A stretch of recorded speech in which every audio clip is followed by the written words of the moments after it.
Bonjour à tous, c'est Maureen, j'espère que tout va bien pour vous. Je prends aujourd'hui un petit peu de temps pour vous tourner une vidéo. Il s'agira d'un update lecture puisque ça fait déjà un mois que je vous ai tourné la dernière vidéo du genre et je suis super déçue de me rendre compte qu'en un mois je n'ai pas lu beaucoup. Je n'ai lu que 5 romans et une BD et quelques pages d'essais que j'ai empruntés et c'est un peu la déception. La dernière fois je vous laissais en vous disant que j'étais en train de lire La dernière fée de Bourbon de Ophélie Bruno aux éditions du Chat Noir, que j'ai lu en lecture commune avec Elodie des Confidences de Miss Elodie. Il s'agit d'une uchronie qui se déroule au 19e siècle, en 1873 exactement, sur l'île Bourbon, c'est-à-dire actuellement l'île de la Réunion. Pourquoi une uchronie? Puisque l'auteur part du principe que l'île Bourbon n'est jamais redevenue française, qu'elle est restée sous le joug de l'Empire britannique, et donc empire qui a amené ses us et coutumes sur l'île. En plus de ce contexte géopolitique un petit peu compliqué, un petit peu tendu à cause de la colonisation anglaise, on a également un aspect fantastique qui se met en place et qui est amené par petites touches par Ophélie Bruno, puisque l'auteur insère des diwa, donc des petites créatures féeriques à mon sens, sur l'île. Vous en avez quelques exemples ici. Ce sont vraiment des créatures qui sont intimement liées à l'île et que seules certaines personnes peuvent comprendre. Tout le monde peut les voir, quasiment, il suffit de faire un petit peu attention, mais pour comprendre leur langage, il faut être initié. La jeune fille que l'on voit sur la couverture, c'est Lisha, qui a tout juste 17 ans, va se marier avec un commandant de l'armée anglaise qui s'appelle Narcisse, et qui, une fois mariée, va déménager avec son nouvel époux sur l'île Bourbon. Alors elle est elle-même originaire de cette île-là, mais ça fait des dizaines d'années qu'elle n'y est pas retournée, puisque quand elle était toute petite, elle a été adoptée par une famille qui vit sur l'île Maurice. Pourquoi elle a été adoptée? On le comprend au fil des pages. Elle fait partie d'un groupe de 18 enfants qui ont été enlevés à leur famille biologique, donc des familles de l'île Bourbon, parce que leurs parents étaient des rebelles à l'Empire britannique, donc on les a enlevés à leurs parents pour les faire adopter dans des familles bien comme il faut. On peut dire ça comme ça. Donc Lisha, en fait, pendant toute l'histoire, elle va être déchirée entre deux, entre ses origines bourbonnaises, je pense qu'on peut dire ça, donc un petit peu avec le côté indépendantiste. Elle va se sentir plus ou moins proche des rebelles, du groupe qui se fait appeler les Pailles en queue, en l'honneur d'un oiseau qui vit sur l'île. Et ce groupe est bien décidé à ce que l'île retrouve son indépendance, à ce que l'Empire britannique s'en aille. Donc Lisha, d'un côté, elle va se sentir proche de cet idéal et en même temps elle a été élevée par une famille qui est très proche de l'Empire britannique et elle se marie avec un de ses sujets, donc forcément elle est tiraillée entre les deux côtés. On se rend vite compte également que les Diwa, donc les créatures féeriques, sont au cœur même du combat, puisque l'Empire britannique, lui, décrète qu'il faut les exterminer, que ce sont des créatures diaboliques, et les indépendantistes de l'île, eux, ne sont pas si formels, mais en même temps, c'est pas non plus des gentils, hein, faut pas croire ça. C'est pas tout blanc, tout noir, il y a du bon et du moins bon des deux côtés. Lisha, du haut de ses 17 ans, qui est encore une jeune femme assez naïve, va très vite devoir grandir, devoir faire des choix, devoir suivre ses convictions ou pas, devoir choisir son camp tout simplement. Elle va vivre des choses assez difficiles pour son jeune âge, ça va se passer très très vite et elle va devoir très vite réagir, suivre son cœur, suivre sa raison. C'est un petit peu compliqué, je ne vous en dis pas plus. J'ai beaucoup aimé le contexte géopolitique de cette histoire et surtout le côté fantastique très très bien amené. J'ai été transportée très facilement au cœur de l'île Bourbon ou de l'île de la Réunion avec ses paysages un petit peu pentus, colorés, la chaleur, etc. J'ai vraiment voyagé, j'ai été dépaysée, ça c'était super. Je ne me suis pas ennuyée une seule seconde puisque le rythme est hyper intense, ça n'arrête pas. En 300 et quelques pages, il s'en passe des vertes et des pas mûres, je ne vous en dis pas plus, mais il se passe énormément de choses. Des attentats, des assassinats, des manipulations, des ruses, on peut pas vraiment faire confiance aux gens que l'on croise. Bref, il se passe vraiment beaucoup de choses. Et peut-être même un petit peu trop, puisque j'ai trouvé que c'était hyper dense finalement. Et comme j'ai un peu du mal à me concentrer sur mes lectures et que je ne lis plus autant qu'avant, j'ai du mal à me souvenir de ce que je lis. Et là, franchement, je suis bien en peine de vous faire un résumé complet de tout ce que j'ai lu. Voilà, ça m'est impossible parce qu'il se passe vraiment énormément de choses. Donc c'est super parce que ça a un rythme de fou, on s'ennuie pas, et en même temps il faut quand même digérer tous les événements, toutes les informations. Je terminerai juste en disant que même si j'ai vraiment aimé l'histoire, aimé l'héroïne que j'ai apprécié suivre, adoré le contexte comme je vous le disais, et beaucoup aimé la plume d'Ophélie Bruno, bah il m'a manqué un je ne sais quoi pour que cette lecture soit extraordinaire. Et en fait le je ne sais quoi, je crois que c'est ce qu'on pourrait appeler de l'empathie pour l'héroïne. Alors je l'ai bien aimée, mais je ne me suis pas non plus attachée à elle outre mesure, et je ne me suis pas non plus vraiment identifiée à elle. Disons que j'avais les images, j'ai suivi cette histoire comme si je regardais un film, mais je ne suis jamais entrée dans l'écran pour vivre l'histoire en même temps que l'héroïne, et c'est un petit peu ce qui m'a manqué, mais ça reste quand même une excellente découverte et un excellent voyage que je vous conseille. J'ai ensuite terminé mon challenge Cold Winter avec le combat d'hiver de Jean-Claude Mourleva aux éditions Gallimard Jeunesse. Il s'agit d'un one-shot, et ça c'est super parce qu'en imaginaire, on a quand même énormément de séries au long cours, et c'est pas toujours facile à suivre, aussi bien pour notre mémoire, puisque généralement les tomes sortent une fois par an. Donc quand vous avez 10 tomes, ça fait quand même une histoire qui s'étend sur 10 ans, et donc la mémoire a un petit peu du mal à se souvenir de ce que vous avez lu il y a quelques années, et en plus pour le porte-monnaie c'est quand même pas toujours facile. Donc là c'est un one shot, super, génial, et en plus c'est un one shot qui tient la route tout seul, il n'y a pas besoin de suite, il y a un début, un dénouement, une fin, un univers qui est bien construit, des personnages qu'on apprécie, ça fonctionne bien, un tome ça suffit et c'est très bien. Je crois qu'on peut parler de dystopie, en tout cas c'est de la science-fiction c'est sûr, de la dystopie puisqu'on se retrouve dans un contexte un petit peu futuriste et surtout dans une société avec un gouvernement que l'on peut qualifier de totalitaire je pense, il y a très peu de liberté, c'est une société qui est très stricte, donc je pense qu'on peut parler de totalitarisme et donc de dystopie. On va suivre 4 adolescents et on va surtout commencer par découvrir la jeune Hélène qui vit dans un orphelinat pour jeunes filles en compagnie d'une de ses amies qui s'appelle Milena. On le comprend vite, ces orphelinats sont un peu des prisons, les jeunes filles n'ont que très peu le droit de sortir, en fait elles ont 3 permission, 3 sorties, un petit peu de liberté, et encore ça dure vraiment quelques heures et c'est vraiment chronométré à la minute voire à la seconde. Ces 3 sorties sont destinées à aller voir leur consoleuse, c'est-à-dire leur mère de substitution, et chaque jeune fille en a une attitrée. Lorsqu'on rencontre Hélène dans le premier chapitre, elle demande à une surveillante je crois ou à une enseignante de l'orphelinat si elle peut se rendre chez sa consoleuse puisqu'elle en a énormément besoin. Donc sa demande est acceptée et elle est accompagnée chez sa consoleuse par son amie Milena. Sur le chemin, les 2 jeunes filles vont croiser 2 jeunes garçons qui eux s'en reviennent de leur consoleuse, 2 jeunes adolescents qui s'appellent Milos et Bartholoméo. Et en fait cette rencontre c'est ce qui va tout déclencher, ça va être un moment assez intense. Il faut bien avoir à l'esprit que les 2 adolescentes de leur côté et les 2 adolescents de leur côté dans leur orphelinat ne voient jamais personne, ne se rencontrent jamais. Donc là, c'est vraiment un moment assez fort, assez intense et qui va déclencher tout le reste, puisque seule Hélène va rentrer à l'orphelinat le soir. On va très vite comprendre que Milena s'est enfuie et elle ne s'est pas enfuie seule puisqu'elle a suivi Bartholoméo. Donc les 2 adolescents s'enfuient dans la montagne et très vite, Hélène et Milos vont prendre leur suite, vont s'enfuir aussi. Ça va être une course-poursuite dans la montagne, en plein hiver, et en plus de cette première course-poursuite, on va avoir une deuxième qui va se greffer à celle-ci, puisque la Phalange, donc l'autre nom du gouvernement, on peut dire ça comme ça, va se lancer à la poursuite des 4 adolescents, et pour ça, il va y avoir une délégation qui va être envoyée et qui va être accompagnée par une armée un petit peu particulière, une armée d'hommes-chiens, donc ce sont des hommes un petit peu modifiés, voire beaucoup modifiés. Ça m'a beaucoup fait penser à l'homme-chien dans Dark Angel, si vous avez déjà vu la série, qui passait il y a quelques années et qui n'a eu que 2 saisons et ça a été une grosse déception parce que j'adorais cette série de science-fiction. D'ailleurs n'hésitez pas à la regarder, franchement ça vaut vraiment le coup si vous aimez les mondes futuristes, apocalyptiques, avec une réflexion sur la génétique, tout ça, sur la liberté, etc. Donc dans cette série télé, il y a des hommes-chiens.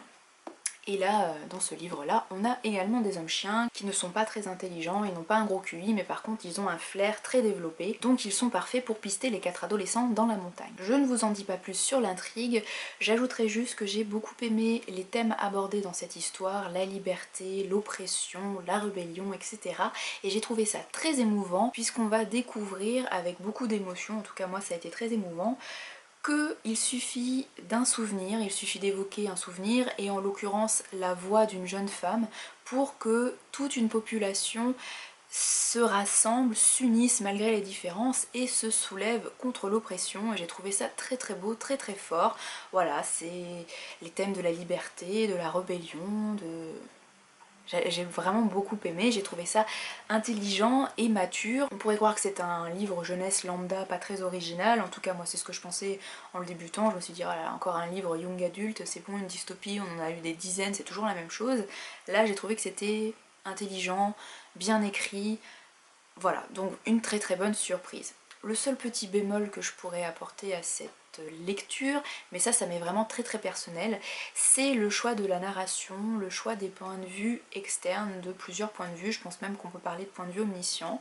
On va suivre les différents groupes en alternance au fil des chapitres, et en fait comme il y a pas mal de personnages, il y a déjà les 4 héros, c'est finalement un peu dur de s'attacher vraiment à eux.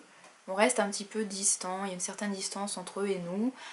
On aime les suivre, on les apprécie, on les trouve courageux, déterminés, etc. Mais il n'y a jamais vraiment d'identification et d'attachement profond. C'est un peu ce que je reprochais, entre guillemets, au livre que je vous ai présenté juste avant. Voilà, j'ai aimé voir les images défiler dans ma tête. Là aussi c'est comme si je regardais un film, mais je n'ai jamais vraiment pris part au film, malgré l'émotion qui se dégage. J'ai jamais vraiment été à fond, à fond, à fond transportée dans l'histoire. C'est ce qui m'a un petit peu manqué. Peut-être que si l'auteur avait choisi un seul héros à suivre et qu'on l'avait suivi du point de vue interne, donc avec le jeu, peut-être que j'aurais été plus proche et peut-être que ça aurait été une lecture encore plus intense, mais je ne pourrai jamais le savoir. Et en même temps, avoir un petit peu tous les points de vue et suivre plusieurs héros, c'est aussi intéressant. Une excellente lecture, pas un énorme coup de cœur, mais vraiment une belle découverte qui me motive à lire autre chose de Jean-Claude Mourleva. J'ai 2 autres titres dans ma bibliothèque, Terrienne et Le chagrin du roi mort, et je pense que je commencerai par celui-ci puisque vous me l'avez vivement conseillé. Autre lecture faite ensuite, il s'agit du 4e tome des Étoiles de Noshead de Sophie Jomain, 4e tome qui s'appelle Origine, et en fait c'est une première partie et c'est toujours chez Rebelle Éditions. C'est la suite de série que vous avez choisie lors du 3e épisode du challenge Wild Pal, et je vous remercie parce que ça me permet de continuer des séries, donc c'est plutôt cool. Alors, premier tome de cette saga, j'avais adoré, ça avait été un gros coup de cœur, j'avais adoré voyager en Écosse, j'avais adoré l'héroïne Anna, une jeune adolescente, mature, etc. À part un ou deux points qui m'avaient chagriné, dans l'ensemble ça avait été une lecture excellente. 2e et 3e tome, grosse déception. Je reconnaissais plus l'héroïne, qui m'intéressait plus du tout. L'intrigue aurait pu se dérouler en Allemagne, en Australie, etc. Ça aurait été pareil, puisque l'Écosse, on n'en parle quasiment jamais. Enfin, l'Écosse, paysage, etc., on n'en parle pas. Voilà, grosse déception, 2e et 3e tome. Alors vous allez vous dire, pourquoi tu continues? J'ai tellement aimé le premier tome que j'ai envie quand même de laisser une chance à cette saga jusqu'au bout.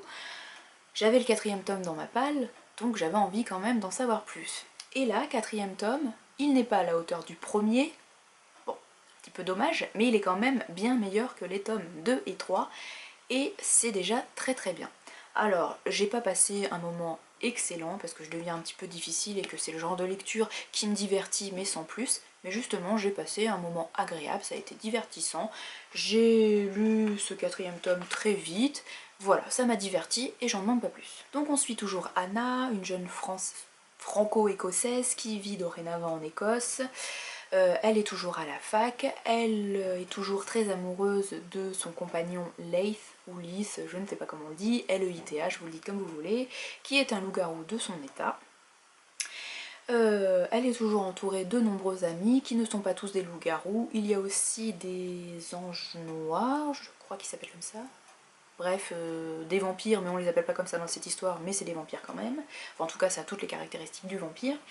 Voilà, Anna elle est entre les deux races, entre les deux clans, alors que ce sont deux clans complètement ennemis. Mais Anna justement elle fait un petit peu l'intermédiaire entre les deux. Au début de ce 4e tome, on découvre le cadavre d'un ange de la mort qui est décapité. Et bah très vite, le clan des anges de la mort s'imagine que c'est un loup-garou qui a fait ça, puisque comme c'est un peu la baston tout le temps entre les deux races, forcément dès qu'il y en a un qui meurt d'un côté, c'est forcément quelqu'un de l'autre qui a zigouillé l'ennemi. Voilà, donc ça part comme ça, et en fait au fil du temps on va se rendre compte que c'est plus compliqué que ça, que je vais pas trop vous en dire pour pas vous spoiler, mais c'est pas vraiment les loups-garous et c'est pas vraiment les vampires qui sont à l'origine de ça, c'est quelque chose d'autre, je ne vous en parle pas. Mais bref, pour découvrir ça, Anna et ses compagnons vont devoir quitter l'Écosse, aller assez loin, je ne vous dis pas où parce que sinon ça va vous donner un indice. Bref, on voyage, il se passe pas mal de choses dans cette histoire, il y a de l'action, il y a des révélations. J'aime bien les révélations sur l'origine des anges de la nuit ou des anges de la mort, je ne sais pas, ou des anges noirs. Enfin bon bref, des vampires qui s'appellent pas comme ça. Et des loups-garous. On a un petit peu de nouvelles informations sur cette mythologie mise en place par Sophie Jomain. C'est super intéressant, c'est plutôt bien pensé, ça fonctionne bien, ça j'ai bien aimé. J'ai bien aimé aussi retrouver une Anna un peu plus indépendante, un peu plus réfléchie, mature, etc. Et un truc que je déteste habituellement, c'est le triangle amoureux.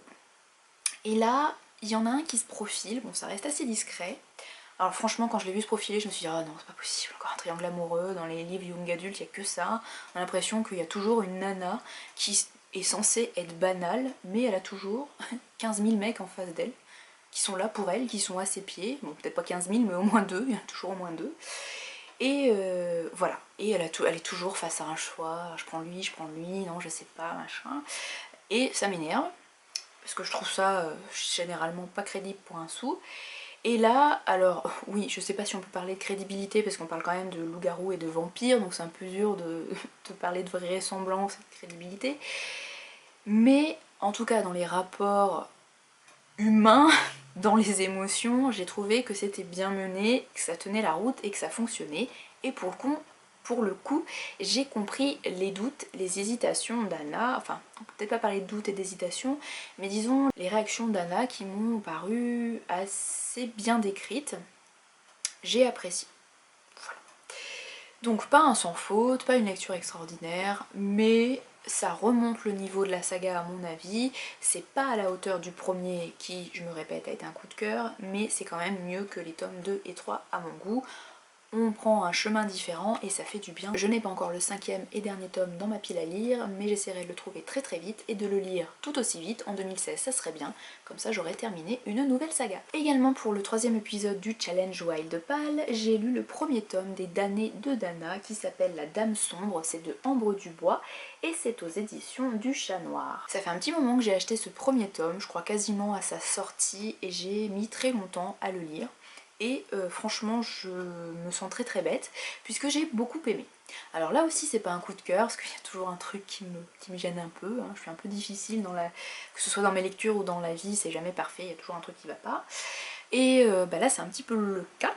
Alors c'est pas très grave, vous allez voir, mais c'est pas parfait, non, mais c'est très bien. J'ai beaucoup aimé cette lecture, qui là aussi m'a beaucoup divertie et qui m'a fait beaucoup voyager. Alors là, on est du côté des Pictes, donc du côté du mur d'Adrien. Alors pour vous situer un petit peu, le mur d'Adrien, c'est le mur qui a été construit par l'empereur romain Adrien, du côté de l'Angleterre-Écosse, pour séparer l'Empire romain, qui est quand même allé jusque là-bas, des barbares, des Celtes qui à l'époque étaient plutôt représentés par les Pictes dans ce coin-là du monde. Les Pictes qui étaient connus pour se peindre le corps en bleu. Donc si vous avez vu le film Le Roi Arthur avec Keira Knightley, vous savez peut-être de quoi je parle, sinon bah voilà, c'était des guerriers qui se peignaient en bleu. Donc on se retrouve dans ce contexte de guerre entre l'Empire romain et les tribus celtes. dans un contexte avec des druides, avec un petit peu de magie, la barrière très fine entre le rêve et la réalité, un petit peu ce que j'avais beaucoup aimé dans Même pas mort de Jean-Philippe Jaworski. Là on est vraiment dans l'idée voilà, des Celtes, les bardes, les druides, tout ça, la société un petit peu, les tribus, les guerriers, la place de la femme un peu particulière, à la fois très importante dans la société, et puis en même temps les mecs se gênaient pas pour les utiliser comme des poupées et les rouer de coups, bref, elles étaient à la fois très respectées, en même temps pas du tout. On se retrouve dans ce contexte-là que j'aime beaucoup, et je pense qu'Ambre du Bois connaît ce contexte-là et sait très bien le décrire, donc ça a fonctionné pour moi, et c'est un gros point positif. On va donc découvrir une jeune femme qui se réveille au pied d'un dolmen et qui ne sait pas du tout qui elle est, qui ne sait pas ce qu'elle fait là. C'est une jeune femme qui est brune, aux yeux très très noirs, et elle est secourue par le druide d'un clan picte qui vit pas très loin, qui va la prendre un petit peu sous son aile, parce que tous les autres habitants du village, tous les autres membres du clan se méfient d'elle, puisqu'elle a les cheveux noirs et les yeux noirs, et que c'est plutôt la marque soit des Romains, soit d'une créature de l'autre monde, d'une créature un petit peu féerique.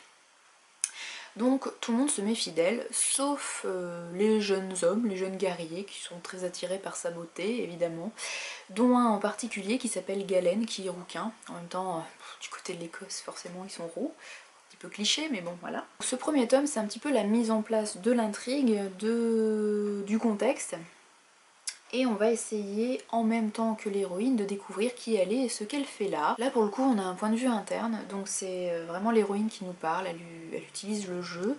Donc c'est sympa de tout découvrir à travers ses yeux puisqu'on est aussi paumé qu'elle, en tout cas sur son identité. Ça rend le récit encore plus intense, encore plus palpable, donc ça c'est cool.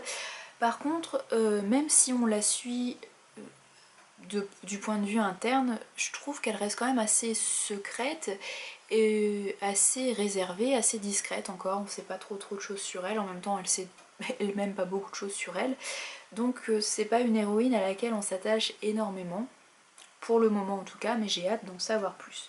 Le seul bémol de cette histoire, et ce qui fait que ce n'est pas parfait, c'est le côté romance un peu érotique qu'il y a. Il y a plusieurs, alors pas beaucoup, mais il y a quelques scènes de sexe, quelques scènes érotiques. Et même si c'est bien écrit, franchement ça se lit très bien, j'ai pas trouvé que c'était hyper utile à l'intrigue générale. En même temps je pense que la sexualité à l'époque était peut-être moins tabou, c'était quelque chose de très naturel, qui avait sa place dans la société, dans les tribus, etc. Donc oui, il faut le montrer. Après, est-ce que vraiment c'est indispensable à l'histoire, à la lecture? Je ne sais pas. À voir la suite, en tout cas j'ai le deuxième tome dans ma pile à lire et le troisième sort très bientôt, donc j'espère que je l'achèterai aux Imaginales au mois de mai, et pareil, la trilogie sera terminée, ce sera une nouvelle saga terminée en 2016. Je me suis ensuite attelée à une lecture qui est très différente de ce que je lis d'habitude, puisque j'ai commencé, et lu puisque je l'ai terminé, Les Décharnés, une lueur au crépuscule de Paul Clément, et c'est un ouvrage auto-édité que l'auteur m'a adorablement proposé et que j'ai accepté de découvrir avec grand plaisir. C'est une lecture qui diffère de ce que je lis actuellement, puisque je n'ai absolument jamais lu de livre de zombies avant celui-là. Donc j'étais curieuse, et en même temps j'avoue que les livres de zombies ça m'a jamais plus attiré que ça. Je suis pas contre l'idée, pas du tout, mais voilà, ça n'a jamais été un genre que je recherche absolument dans mes lectures. Donc j'étais curieuse de découvrir ça avec un auteur français auto-édité, pourquoi pas, je me suis lancée avec curiosité, avec plaisir. Et je ne regrette pas puisque ça a été une belle lecture, une belle découverte. Alors je ne dis pas que je vais devenir fan de zombies, je vais peut-être pas aller jusque là, mais c'est une lecture qui m'a emportée, qui m'a embarquée, c'était immersif, j'ai vraiment vécu l'histoire à fond, c'était intense. C'était peut-être aussi pas mal intense puisque j'ai lu tout ce bouquin en enchaînant les bandes originales des films 28 jours, 28 semaines plus tard et Silent Hill. Ça a rendu justement la découverte encore plus intense avec... je sursautais pas au moment clé, mais quand même c'était immersif. Donc je ne sais pas si la BO les BO ont vraiment joué dans cette appréciation, mais en tout cas je me suis vraiment crue dans cette histoire et ça c'est super positif. Patrick qui est agriculteur, je ne sais plus quel âge il a, mais il a pratiquement la soixantaine je crois, qui vit en Provence au milieu de ses champs de blé et qui s'amuse régulièrement à s'attabler avec une bière en regardant les pauvres fous d'automobilistes qui sont coincés dans les bouchons à l'aller et au retour du travail chaque jour sur la route qui passe juste devant chez lui, et lui ça le fait beaucoup rire, donc il s'amuse beaucoup de ça. Or ce jour-là, un jour pas comme les autres, très vite ça dégénère et très vite d'autres hommes qui n'en sont plus vraiment s'attaquent aux autres alentours, et l'agriculteur comprend très vite qu'il doit se mettre à l'abri, donc il se barricade chez lui et il va devoir tenir un siège qui va durer plusieurs jours puisque tous les automobilistes autour de sa maison se sont transformés en zombies et ont senti qu'il était dans le coin, ont très très faim, donc font le siège en bas de chez lui, même au rez-de-chaussée dans sa maison, essaye de l'atteindre et lui il doit survivre. Alors ça va pas être si simple que ça parce que très vite il va se retrouver accompagné d'une petite fille qu'il va sauver des griffes des zombies et il va la prendre sous son aile, il va la protéger et il va essayer de la sauver. C'est un livre de survie avec des zombies.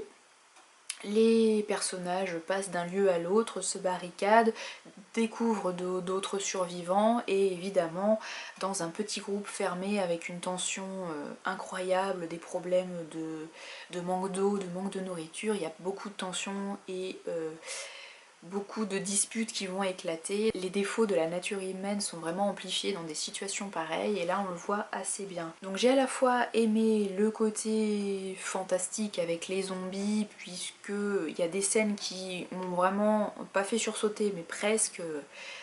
J'ai vraiment bien visualisé les scènes, les images étaient très très claires dans ma tête et ça fonctionne super bien. Donc j'ai bien aimé ce côté-là et j'ai aussi aimé le côté très humain du texte, justement ces liens, ces altercations entre les êtres humains qui se retrouvent coincés dans cette situation, comment ils réagissent.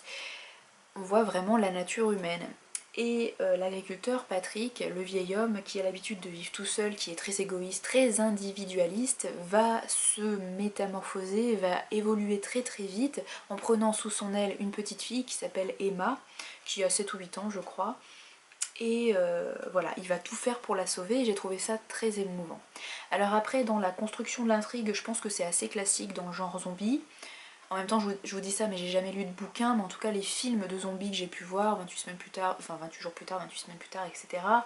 Je pense que c'est assez classique dans la construction, mais ça fonctionne bien. La chute est pas extrêmement surprenante, originale, mais en même temps, là aussi, ça fonctionne bien, et je pense que ça aurait pas vraiment pu être différent. Ce qui m'a peut-être un petit peu manqué, c'est l'explication. Pourquoi les gens se transforment en zombies comme ça du jour au lendemain? Pourquoi certains, pourquoi pas d'autres? Je sais pas, je m'attendais peut-être à une explication scientifique qui serait apparue comme ça, ou j'en sais rien, je sais pas ce qui aurait pu se passer, mais on n'a pas l'explication, si vous voulez, il faut qu'on prenne ça, c'est un acquis, il y a des gens qui se transforment en zombies comme ça du jour au lendemain et qui ont envie de bouffer tous leurs voisins. Ça m'arrivera peut-être un jour d'ailleurs. Mais voilà, on sait pas trop pourquoi et il faut l'accepter, c'est comme ça. Alors ça n'a pas été une grosse gêne, hein, mais c'est vrai que c'est une petite... un tout petit manque. J'aurais bien aimé savoir pourquoi. Ça a vraiment été une lecture immersive, intense, et peut-être que je lirai d'autres livres de zombies à l'occasion, pourquoi pas. Si vous en avez des bons à me conseiller, je suis toute oui, je suis preneuse.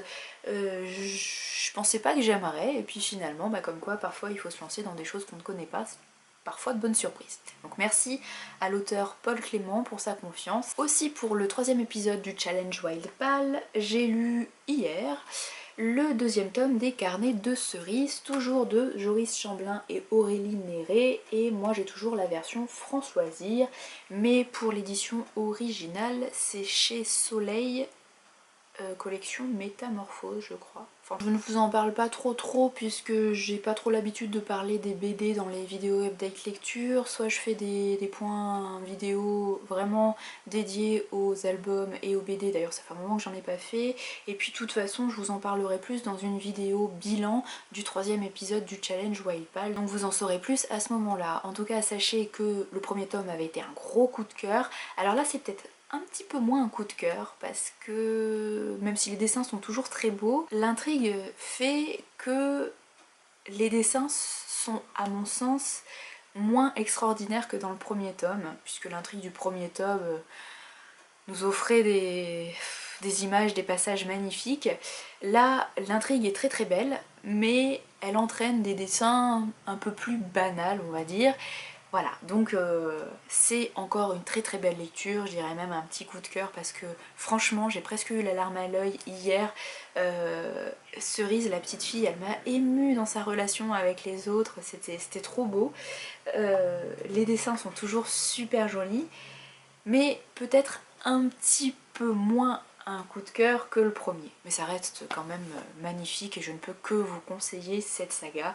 J'ai le 3e tome que je lirai très vite et j'espère que France Loisirs éditera le 4e très vite. 4e qui est sorti au mois de janvier chez Soleil. Je terminerai juste très vite en vous disant que je suis en train de lire, enfin je viens juste de le commencer, hein, j'ai lu 3 pages du 3e tome des Outrepasseurs, 3e tome qui s'appelle Le Libérateur, c'est toujours de Cindy Van Wilder et c'est toujours chez Gulfstream Éditeur. Je ne vous en parle pas du tout là tout de suite puisque j'ai rien lu, donc je ne peux pas vous raconter de quoi ça parle, et en plus j'attendrai la prochaine vidéo update lecture pour vous raconter un petit peu tout ça. C'est le 3e tome de la trilogie, donc je finirai une saga. Et c'est le dernier livre de mon challenge Wildpal que je dois clôturer le 17 mars. Je suis dans les temps, ça devrait le faire. Et je pourrais encore dire que j'ai réussi mon challenge Wildpal et c'est super cool. Donc attendez-vous à une prochaine vidéo pour vous présenter le 4e épisode de mon challenge Wildpal. Encore une fois, j'aurai besoin de vous pour que vous choisissiez les livres qu'il faudra que je sorte dans les mois qui viennent. Là c'est un peu une période chargée puisque j'aimerais également me constituer une petite pile à lire pour les intimes en l'honneur du printemps, puisque comme on a fait le challenge Cold Winter et qui est terminé, je me dis que ça serait bien de faire aussi une petite palle saisonnière, donc en l'honneur du printemps, je sais pas, des couvertures vertes, le mot vert dans le titre, des mots qui rappellent le printemps. Alors moi je sais pas, moi ce qui me rappelle le printemps c'est fleurs, arbres, forêts, voilà, moi le printemps c'est ça, les petites abeilles, les papillons, la nature en fleurs, la nature en bourgeons, donc je sais pas, j'aimerais bien me constituer une mini pile à lire sur ce thème là. Et puis j'aimerais bien également me constituer une petite palle en l'honneur des Imaginales puisque je suis super contente, ça y est, je confirme enfin ma venue à ce festival, ce sera la 5e année consécutive que j'y serai.